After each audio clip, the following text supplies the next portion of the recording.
अब हम फिर देखते हैं उत्पत्ति 30 की इस आयत को। जब राहेल ने देखा कि याकूब से मेरे लिए संतान उत्पन्न नहीं होती, वह अपनी बहन से ढाक करने लगी और याकूब से कहा, मुझे भी संतान दे, नहीं तो मैं मर जाऊंगी। याकूब ने राहेल से गुस्से में कहा, क्या मैं परमेश्वर हूं? तेरी कोख परमेश्वर ने बंद करके रखी है। राहेल ने कहा, अच्छा, मेरी दासी बिल्हा हाजिर है, उसी के पास जा, वह मेरे घुटनों पर जनेगी और उसके द्वारा मेरा भी घर बसेगा।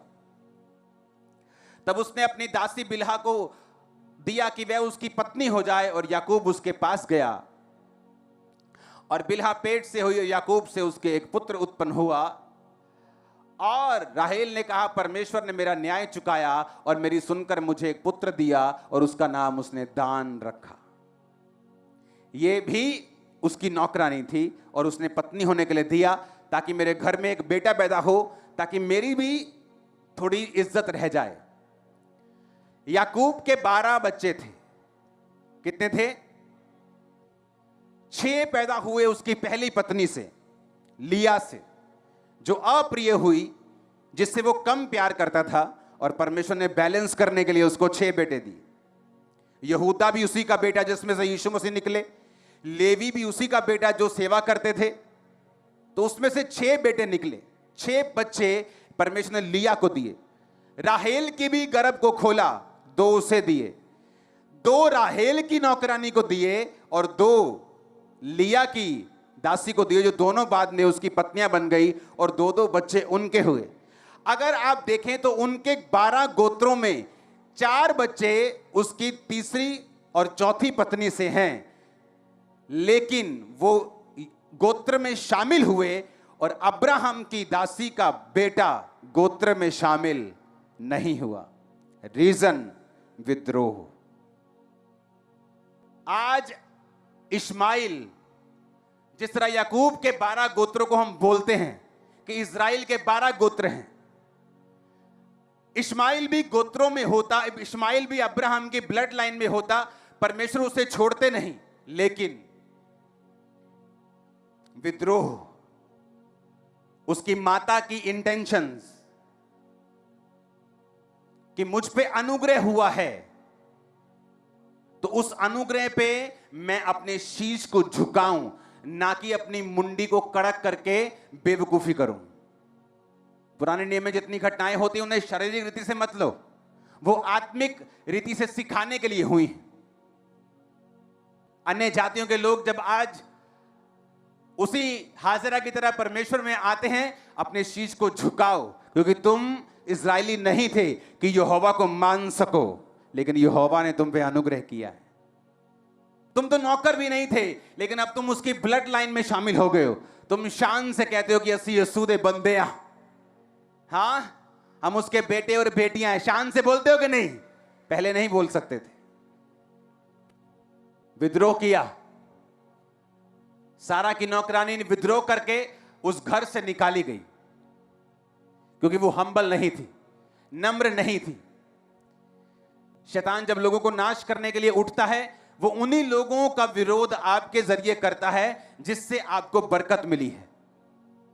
और जब आप एक ऐसे व्यक्ति को विरोध करते हुए देखें जिसने उस व्यक्ति से उल्टा बरकत पाई हो, आप मेरी बात को समझ लेना कि उसके पीछे प्योर 100% शैतान खड़ा है।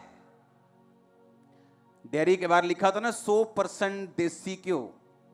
आप मेरी बात याद कर लेना कि उस बंदे के पीछे 100% शुद्ध शैतान खड़ा है। तुम काबिल नहीं थे, लेकिन तुमको चुना गया, एक काम दे दिया गया, एक ड्यूटी दे दी गई, लेकिन शैतान ने गेम खेली, वही जो वो सदियों से खेलता आया है, जो उसने खुद भी खेली थी। कहा था, प्रभु यहोवा से ऊंचा सिंहासन बनाऊंगा और मैं आराधना नहीं करूंगा तो कौन करेगा। आज जब तुम लोग आराधना करते हो, तुम्हारे बंधन टूटते हैं। पता है क्यों? परमेश्वर दिखाता है शैतान को, देख तू नहीं करेगा, ये लाखों करेंगे, ये करोड़ों करेंगे। इसलिए जब आप आराधना करते हैं, शैतान के बंधन टूटते हैं। उन लोगों में मुझे दया आती जो वर्शिप के टाइम के बाद चर्च में घुसते हैं, इधर बाथरूम करने चले जाएंगे, चाय पीने चले जाएंगे, रोटी खाने। लेकिन अगर यहां पे 6 घंटे की बॉलीवुड की मूवी चल रही हो, तुम उठोगे नहीं भाई साहब, पकड़ के भेजोगे पेट, तो घंटे बाद ही जाने हैं। हाँ, कुछ खाना भी हो तो अपने छोटे भाई को भेजो, चल पॉपकॉर्न लेके आ, मुझे टीवी के सामने से हटना नहीं है। जैसे कल को इसके फाइनल पेपर देने की, पूरी पिक्चर में क्या क्या आया था बताओ? नीली शर्ट वाली का नाम क्या था, पीली स्कर्ट वाली का नाम क्या था? लेकिन अगर चर्च में आना हो तो हम करते फटाफट, चलो प्रभु के दास के आने का टाइम हो गया, चलो चलो बैठो बैठो फटाफट बैठो। तुम आधी बरकत लेके जा रहे हो, पूरी नहीं। अगर पूरी बरकत चाहिए तुम वर्शिप करोगे। और यही शैतान जो विद्रोही हुआ, और परमेश्वर ने पहला गुनाह जो इस दुनिया के ऊपर हुआ वो विद्रोह का था, वो विद्रोह था, वो विरोध था, वो शैतान की गई बगावत थी। और परमेश्वर ने शैतान को डांटा, शैतान को गिराया। जो लोग बोलते हैं धरती के ऊपर एक बड़ा उल्का पिंड गिरा था और उसके बाद धरती पे सारा कुछ नाश हो गया, वो उल्का पिंड नहीं था, वो शैतान था। उसके बाद कभी गिरा धरती के ऊपर, क्या हो गया? उल्का पिंड बंद हो गए बनने। करोड़ों खरबों खरबों खरबों खरबों अभी भी आसमान में घूम रहे हैं। गिरे क्यों नहीं? परमेश्वर ने गिराया नहीं। हालेलुया। धरती पर एक बड़ा उल्का पिंड गिरा था, वो उल्का पिंड नहीं था, वो शैतान था। जिसे बाइबल कहती है, जीसस क्राइस्ट ने भी जिक्र किया, मैं शैतान को आसमान से बिजली की नहीं गिरता हुआ देख रहा था। हालेलुया। क्यों गिरा? जब भी एक जगह के ऊपर, एक देश के ऊपर परमेश्वर की बड़ी योजना होती है तो परमेश्वर की यह इच्छा होती है उस देश के लोगों को वचन के द्वारा जागृत किया जाए। अगर आप अफ्रीका के चर्चेस में जाकर देखेंगे, अगर मान लो किसी अफ्रीका के चर्च में कोई बंदा है, उसको परमेश्वर ने कहा ओके जा और एक सेवकाई शुरू कर, वो कभी भी विरोध करके नहीं जाएगा अपनी चर्च का। वो अपने पास्टर से बात करेगा, मैं जाना चाहता हूं, आप मुझे ब्लेस करो, खुदा ने मुझे ये काम करने के लिए बोला है। और आप देखेंगे वहां पर ज्यादा चर्चिस हैं और लोग एक दूसरे का विरोध कम करते हैं, क्योंकि उन्हें मालूम है जब वो चर्चिस भी नई नई खड़ी हुई थी और उनका विरोध हुआ था और विरोध करने वालों की जनरेशंस खत्म कर दी थी परमेश्वर। उनकी टेस्टिमनीज हैं, शराब के नीचे रहे कितने साल, कितने साल शराबों के नीचे रहे, संघर्ष करते रहे, जब तक उनका पूरा कोर्स सजा का हो नहीं गया, परमेश्वर ने उनको छोड़ा नहीं। इंटरनेट एक धोखा देने वाली वस्तु है। इंटरनेट को देखकर लोगों के जीवन में चल रहा है इसका अंदाजा मत लगाओ। जितने फीलिंग ब्लेस्ड लिखा होता है उतने वो ज्यादा कई बार श्रापित निकलते हैं। मत लगाओ अंदाजा। हालेलुया। जो पहला काम था जो शैतान ने किया, विद्रोह, जब शैतान आपकी लाइफ में देखता है डिवाइन हेल्पर्स को, वो आपकी लाइफ में देखता है कि आप लोग बरकत पा रहे किसी वजह से, वो कोशिश करता है कि आपको परमेश्वर से तो वो अलग नहीं कर पाता, आपको कोशिश करता है उस ब्लेसिंग से, उस सोर्स से, उस सोते से आपको अलग कर दिया जाए। लूत को लगा मेरी मेहनत के कारण मैं ब्लेस हो रहा हूं, पर उसे यह नहीं मालूम था अब्राहम के कारण तो ब्लेस हो रहा है। और अब्राहम के कारण इसलिए ब्लेस हो रहा है क्योंकि अब्राहम के ऊपर परमेश्वर का एक बड़ा प्लान है। अब्राहम परमेश्वर के प्लान का हिस्सा है, इसलिए परमेश्वर अब्राहम के जीवन में की गई किसी भी चीज को, अच्छी या बुरी को, बड़े ध्यान से लेता है और उसकी जजमेंट करता है। और हम अब्राहम की संतान, उसी के वंश। जो तुझे कोसे में श्रापित होगा, जो तुझे आशीर्वाद दे वो ब्लेस किया जाएगा, तुम उसी की संतान हो। आमीन। और खासकर वो लोग जो बड़ी सेवकाई करने के लिए बुलाए गए, उनके जीवन में ऐसी चीजों को परमेश्वर बड़े ध्यान से देखता है। हालेलुया। आपको ये बात समझ होनी चाहिए कि जब भी आप किसी को विद्रोह करता देखे, आपको मालूम होना चाहिए कि इसके पीछे कौन खड़ा है। शुद्ध शैतान अकेला नहीं, कौन सा? शुद्ध वाला शैतान, 100% प्योर डेविल खड़ा है इसके पीछे। इंसान नहीं, शैतान खड़ा है, क्योंकि वो वही कर रहा है जो आज से करोड़ों लाखों साल पहले उसने स्वर्ग में किया था और गिरा दिया गया था। Hallelujah, hallelujah. क्योंकि एक अगर दासी के पुत्र को परमेश्वर ग्रहण कर सकता है और अपने गोत्र में शामिल कर सकता है, तो उसे हाजिरा के बेटे को अपने गोत्र में शामिल करने में क्या प्रॉब्लम है? कोई प्रॉब्लम नहीं होनी चाहिए। पर रिस्पॉन्स, जो हाजिरा का रिस्पॉन्स था, जो उसकी नौकरानी का रिस्पॉन्स था कि वो तुच्छ समझने लगी, उस रिस्पॉन्स ने उसकी, बोलते हैं ना कि क्या कृतज्ञ बोलते हैं, क्या बोलते हैं पंजाबी में, जो शुक्रगुजारे नहीं होते, हाँ अनशुक्रगुजार बोल दो, हाँ जो शुक्रगुजार नहीं, बेशुक्रा, उसके बेशुक्रेपन को देखकर परमेश्वर ने कहा अब्राहम, सारा कहती है इसे निकाल तो निकाल, ये नहीं शामिल होगी, क्योंकि ये वही कर रही है जो शैतान ने मेरे साथ किया था। मैंने उसको निकाला था, तू भी इसको निकाल दे। सारा की बात का गुस्सा मत कर। लेडीज में ये गिफ्ट होता है इनबिल्ड, आदमियों को पहचानने की क्षमता उसमें इनबिल्ड ज्यादा है। बंदों में है, अगर उनके अंदर डिजर्निंग ऑफ स्पिरिट का वरदान काम करता है। बंदों को स्पेशल एबिलिटी चाहिए बंदों को परखने के लिए, लेकिन लेडीज के अंदर ये नेचुरल भी है कि वो आदमी को परख सकती हैं। उसके दिल में क्या है, ये कैसी इंटेंशन के साथ देख रहा है, मुझसे बात क्यों कर रहा है, ये व्यक्ति कैसा है, वो व्यक्ति कैसा है, उसको सब मालूम। तो सारा ने देख लिया कि ये बंदा जो हंसी कर रहा है, मजाक कर रहा है, ये छोटी मोटी इंटेंशन नहीं है, इस बच्चे को मारने की इंटेंशन है उसकी। तो अगर आप परमेश्वर के बुलाए गए लोग हैं, आप हर कीमत के ऊपर अपने परमेश्वर के विजन को और उसके प्लान को अपनी लाइफ में बचा के रखेंगे। आपको निकालना पड़े किसी को, आप निकालेंगे, आपको बुलाना पड़े, आप बुलाएंगे। कितने मेरी बात को समझ रहे हैं? आज का वचन दिमाग खोल रहा है कि नहीं? जब भी आपको कोई काम करना है, करो। खुदा ने कुछ करने के लिए बोला, करो बिना विरोध के। और जब आपको कोई विरोध करता हुआ नजर आए, खासकर जिनसे वो सीख के गए हैं, आप समझ लेना उसके पीछे कौन खड़ा है? शुद्ध, शैतान नहीं। कौन शैतान? शुद्ध वाला, प्योर खड़ा है उसके पीछे। और ऐसे व्यक्तियों की लाइफ में जो मुसीबतें हैं, जो पारिवारिक संघर्ष है, जो फाइनेंशियल ट्रबल है, जो मेंटल ट्रबल है, वो इतना होता है जितना आपको इंटरनेट पे दिखेगा नहीं कभी भी। इंटरनेट पे सर वो काम करते हुए दिखेंगे, प्रीच करते दिखेंगे, लेकिन अंदर की उनकी घटनाएं आपको कभी नहीं दिखेंगी, संघर्ष कभी नहीं दिखेगा। इसलिए मैं कहता हूं इंटरनेट धोखा देने वाली वस्तु। अगर आज से 15 साल पहले आप प्रॉफिट्स को देखेंगे तो इतने प्रॉफिट्स नहीं थे। क्यों? क्योंकि बहुत कम लोग थे जिनके पास पूरा डाटा होता था प्रोफेसी करने के लिए।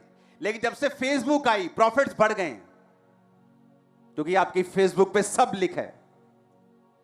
एक वीडियो मेरे पास एक है, देख कैसे नाम लेके प्रोफेसी हुई। मैंने वो बंदा देख लिया कौन है, उसकी फेसबुक निकाली, उसको हैरान कर दिया मैंने। उसकी फेसबुक पे 1 साल पहले उसने एक पोस्ट डाली थी।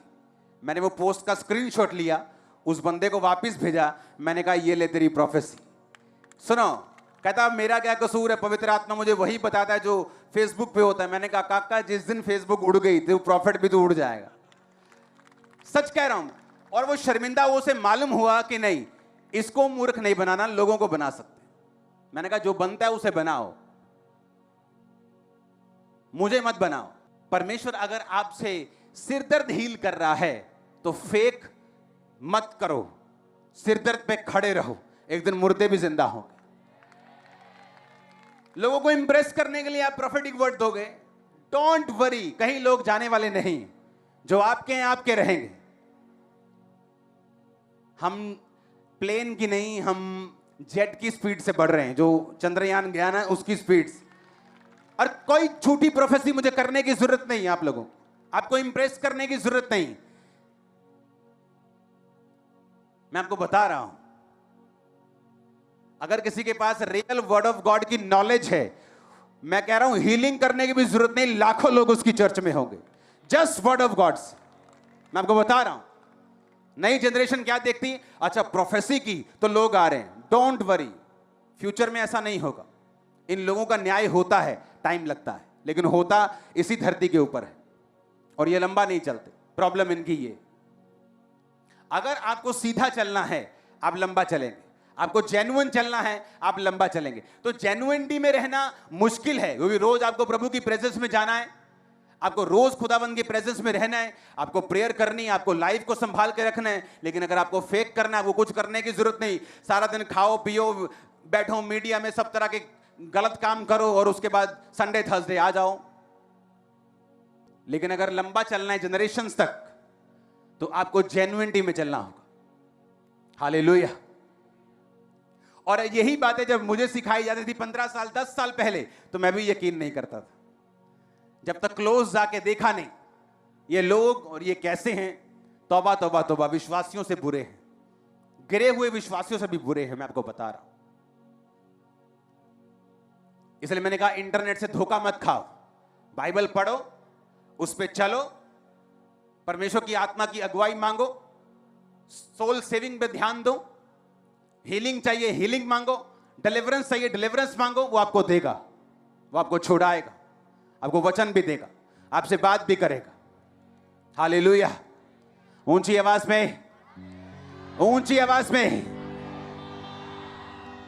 तो जब मैंने ध्यान से पढ़ा, मैंने क्या देखा कि अगर परमेश्वर इन 2 दासियों के 4 बच्चों को 8 बच्चों के साथ मिला के 12 गोत्र कर सकता है, तो परमेश्वर उसके भी एक बच्चे को अपने साथ मिलाकर रख सकता था। लेकिन रिस्पॉन्स बुरा था हाजिरा का। आप जितने हम्बल हैं, आपको मौका मिला कुछ करने का, बी हम्बल, कोई स्थान मिला, बी हम्बल। नहीं तो परमेश्वर क्या करता है, वो आपको जबरदस्ती फिर हम्बल करता है, जबरदस्ती नम्र करता है, आपको डाउन करके डिमोट करके वो नम्र करता है। जब तक आप नम्र नहीं होते, वो आपको बढ़ाता नहीं। बाइबल कहती है नाश होने से पहले मनुष्यों के मन में घमंड आता है और महिमा पाने से पहले नम्रता आती है। जब किसी ने नाश होना होता है तो घमंड आते हैं, और जब ऊपर जाना होता है तो नम्रता आती है। हालेलुया। आप एमएलए हो सकते हैं, सब लोग आपको सलाम ठोक सकते हैं, लेकिन जब आप अपने बाप के सामने जाते हैं, आप सलाम ठोकते हैं, क्योंकि आपको बंदा देखना है कौन किसको इज्जत देनी है और किससे लेनी है। जब एमएलए गुस्सा कर जाए, हाँ भी डैडी, तो डैडी भी प्यों होगा दवेक, क्योंकि डैडी को पता है तू मेरा क्या है,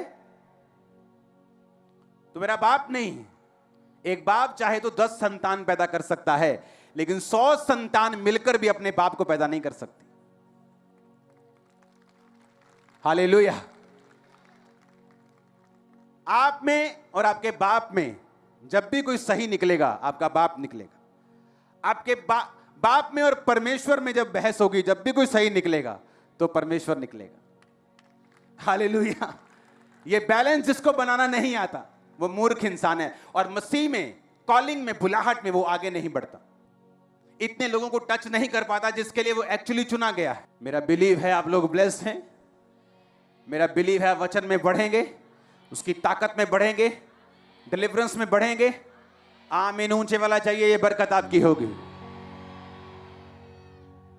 सबको जय मसीह की। मैं जतिन बब्बर और आप देख रहे हैं मसीह परिवार चैनल। जैसे कि आप सब जानते हैं कि मैं इस चैनल पे प्रभु के अलग अलग दासों की वीडियोस डालता हूं, तो अगर आपको हमारा चैनल अच्छा लगता है तो आप इस चैनल को ज़्यादा से ज़्यादा सब्सक्राइब जरूर करें, ताकि आप प्रभु के वचन को सुन सके। वीडियोस को ज़्यादा से ज़्यादा शेयर करें, ताकि जिन लोगों तक वचन नहीं पहुंचा उन तक भी वचन पहुंच सके। सबको जय मसीह की। एक बार मैं आपसे दोबारा कहूँगा कि इस चैनल को सब्सक्राइब जरूर करें और वीडियोस को ज़्यादा से ज़्यादा शेयर करें। जय मसीह की।